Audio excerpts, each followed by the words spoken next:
Detroit News Pistons beat writer. You can follow him on Twitter at @DetNews.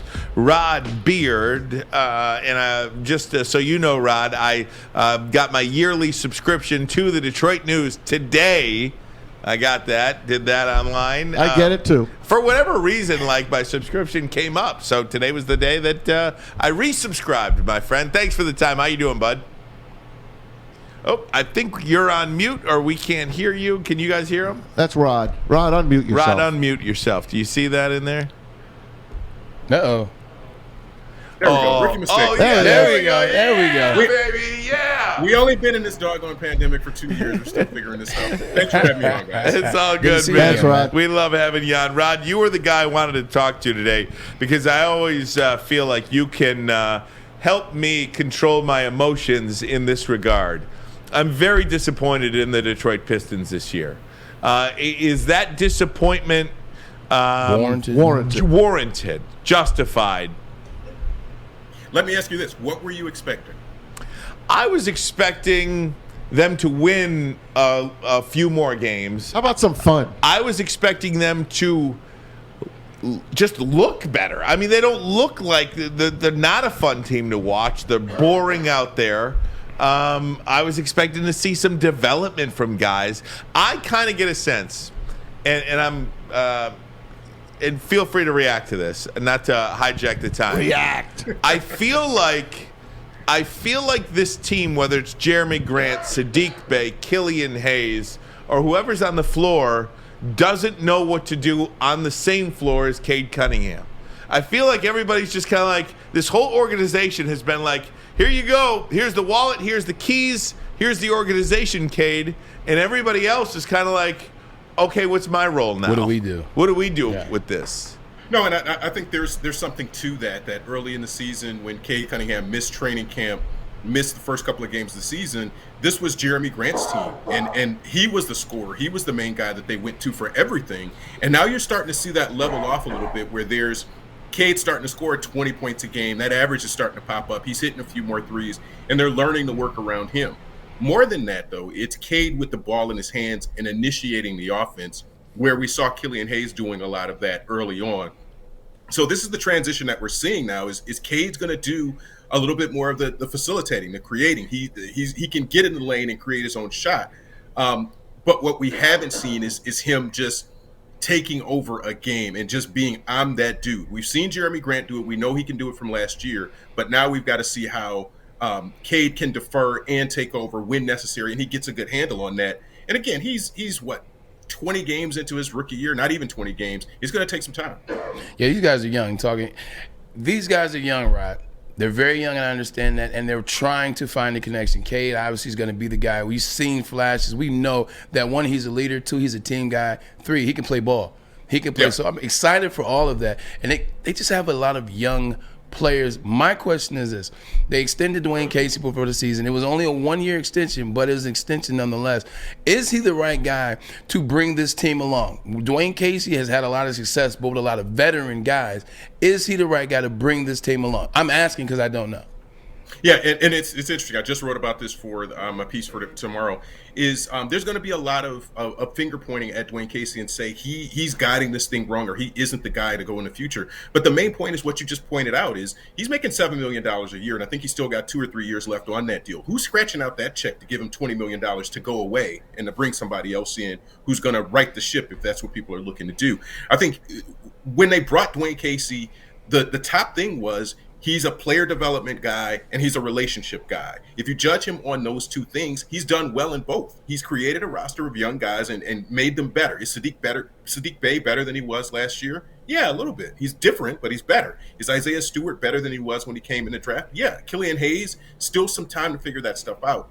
So I think from a development perspective and what the expectation was for Dwayne Casey coming in this year, he's checked those things off, but it's not linear. You can't always just get wins because players got better. They have to learn how to play better, play together, and turn that into wins. That Oklahoma City loss was just dreadful because they had that game in hand, make a few more shots, get a few more stops, and you can salt that one away. But the Thunder shot 89% in the fourth quarter, 42% or 42 points in the fourth quarter. That's the most points they've allowed in any quarter this season. You're not going to win games like that. You're not going to beat a high school team like that. Yeah. Rod Beer joins us, Detroit News Pistons beat. Hey, Rod, welcome in. I wanted to ask you about this team at the trade deadline. Is Jerami Grant still going to be here at the trade deadline? And what other players do you think might get moved? I don't think Jerami Grant is going anywhere. I think he's a fundamental piece of what they're trying to do, and he's that veteran. What other veteran are you going to bring in to kind of solidify all of this? If people are saying Jerami Grant isn't the guy and they're not scoring enough and the offense is ragged, that's your leading scorer. You want to send him off somewhere and bring in who for what? How are you improving this team by trading away your best player unless you're getting a significant haul back? And if you're sending Jerami Grant out, he has to go to a contender. Show me a contender that has the assets that's going to make this a better team moving forward in the next 3-4 years. The way this thing was constructed, Jerami Grant's just going to be a piece of it. I think he stays long term. I mean, I talked to him the other day about this homeless shelter that he's looking to open and help. He wants to plant roots here and be in this city long term. I don't see that changing at all. I don't think the Pistons are going to get value back for him, and I don't think he wants to leave at all. Hey, Rod, I want to pick up on something that you said that makes me feel a lot better, actually, about this team. And that's the fact that Cade Cunningham did miss pretty much all of preseason. So they're kind of working out this whole thing on the fly right now. The first 3 games. Yeah. What impact has that had on this entire team, the fact that he missed that preseason? And what impact on Killian Hayes is it? Look, he missed pretty much all of last year. And now he's just trying to find his way as well, because I think this is a player that a lot of Pistons fans were looking towards as somebody that can be a cornerstone piece at some point in the future for this franchise. No, I relate this to anytime you've played at a Lifetime Fitness or just pick up ball somewhere. You have one team, and then the next game you pick up 2 or 3 different guys. Cade Cunningham is a need the ball in his hands guy, a scoring guy, but he's going to have to get into a rhythm to figure that out. It's not going to happen overnight for him. Jerami Grant is a holdover from last year, but now you're putting in Isaiah Stewart. Killian Hayes is playing a bigger role, and like I said, he was handling the ball for the first part of the season. So all of this is just going to take some time to put together. That first game that you play and pick up ball with a new team, you haven't figured out who's the best ball handler, who's the best passer, who's the best rebounder. You need some time to figure all those things out, and every team is going to be a little bit different. You're talking about 4 first or second year players in that starting lineup, and the guys that come in that second unit, they're still trying to figure it out. And the other thing is Kelly Olynyk is still another 4 weeks before he comes back. There's a lot that has to be figured out about what this identity of this team is going to be and just kind of how this looks in the long term. I don't think they panic, and I don't think they have to do anything at the trade deadline beyond maybe getting rid of some expiring contracts like a Josh Jackson or something like that if they can find a taker there. But I think they just have to wait for this thing to kind of figure itself out and these guys to learn how to play together and what their strengths are. Right. You know a lot about the Detroit Pistons, more than I do, more than anybody here combined. What do you want to see happen a little bit better from the Detroit Pistons? Obviously, we talked about they're going to take some time with Cade just coming back, with Killian Hayes still trying to find himself. They're young, they're figuring out. I understand that. What, as an individual that knows this team, what are you wanting to see a little bit more of and you're maybe disappointed with so far? I think that it's just the young guys haven't played as much, and that bench group is very hot and cold. And actually, the starters are hot and cold, too. So I would just want to see some more consistency on a night-to-night basis. You kind of know what you're getting out of some of these guys. But, I mean, Trey Lyles has been a little up and down. Saddiq Bey has been very up and down. His numbers are better than they were last year, except for the three-point shooting. That's the only thing. But his game is people want it to evolve, and he's going to do some different things inside the arc than his three-point shooting last year. But it's just going to take time. And before this whole rebuild thing started, and when they had Drummond and Reggie Jackson and Blake Griffin, I said, I personally don't like rebuilds and tanking because it's going to take a long time. It's not this 1 year or 2 year turnaround and you start figuring things out. Even if you get a Cade Cunningham, it's going to take a couple of years for you to figure out which guys are going to stay, which guys are going to go. And you need several good first round draft picks to make this thing work. And that's what we're going through right now. Hey, Rod, can I keep you for a couple more minutes? Absolutely. Okay, Absolutely. great. I'm going to take a 30-second break. When we come back, I got a couple more questions for Rod, including this entire draft class as a whole. Cade Cunningham, Isaiah Livers, Frank Garza. I want to take a look at when Isaiah Livers, what we can expect from him, and what Rod sees in Frank Garza. Not Frank Garza. Sorry. Luka Garza. Luka Garza. He's a good dad. I love Frank Garza great on Twitter, dad. but Luka Garza. There we go. That's There we right. Frank Garza. Shout out to Dad. Armani and Edwards. Forward Sports Network. Oh my God, bottom line.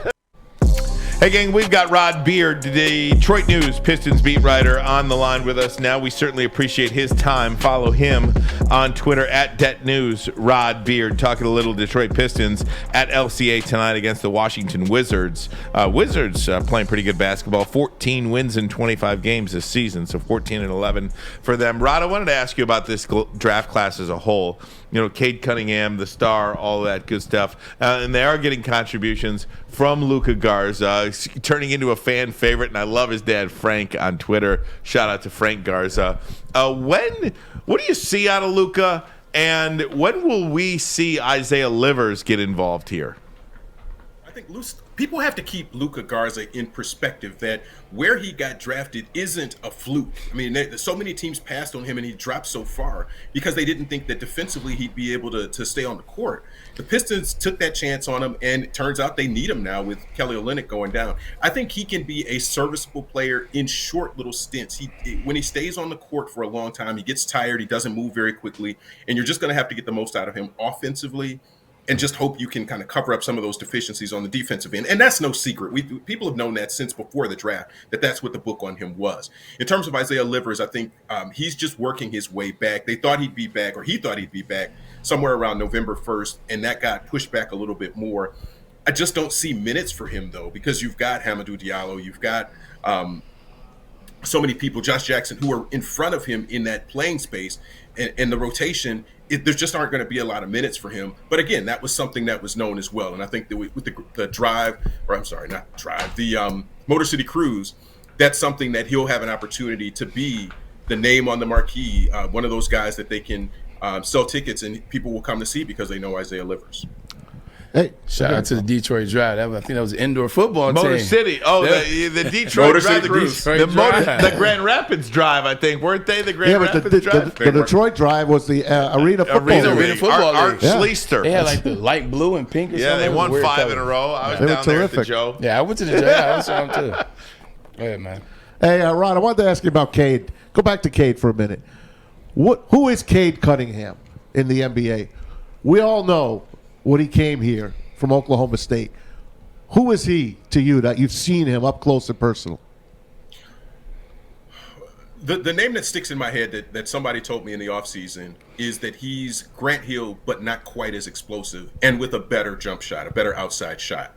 And we're starting to see some of that he's not the full 6'8" that people said he was and that he was billed at in the draft, but he's 6'6", 6'7", but he's just smooth. He can create. He's probably a better passer than Grant Hill was, which helps if you're going to have the ball in his hands a considerable amount. But he does so many good things on the court. But the turnovers are the one thing that you're worried about right now, is that he tries to do a little bit too much sometimes, and it just leads to easy turnovers going the other way for easy baskets. But you can see in these clips right here, the outside shot is there, the offensive ability is there. He's just got to cut down on those turnovers. Defensively, he's a menace too. I mean, there's a lot of good things that he does. And in crunch time, you can get him the ball, and he'll get you a bucket. He'll find a way to get a bucket. You know who he reminds me of? And if he could just fill out a little bit more with off-season programs, there's no reason why this kid can't be like Jason Tatum of the Celtics. Could be, and not quite as strong. You got that right, Ryan. He's not quite as big and strong, but I want to see a burst. I want to see him a little bit quicker and being able to separate from his man when he's driving to the rack. That'll help that offense so much more immensely. Let me go around the NBA real quick.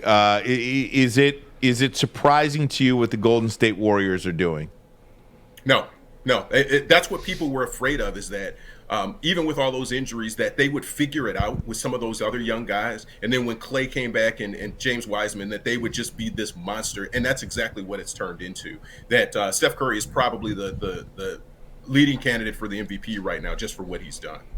What about sticking out in the West? There's talk that Damian Lillard wants a 2-year, $107 million extension, potentially could be moved. What's happening out there in Portland? This has been a really, really great player for a franchise that just seemingly hasn't been able to get it right out there. CJ McCollum is out now with a collapsed lung.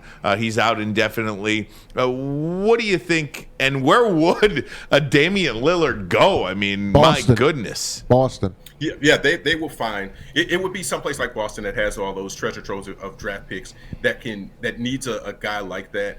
But yeah, I think that's going to start breaking down in Portland now that this was maybe the last push that they had with McCollum and Lillard, and it just doesn't seem like it's going to work. They can't get the supporting cast around them to really get that next level that they're looking for. So yeah, I think the clock is ticking on that one. How about out in Brooklyn? No Kyrie. Nets are doing the best they can. Last night, obviously, the Slim Reaper, Kevin Durant, does what he does. Can the Nets the Nets aren't going to win without Kyrie. When does he come back?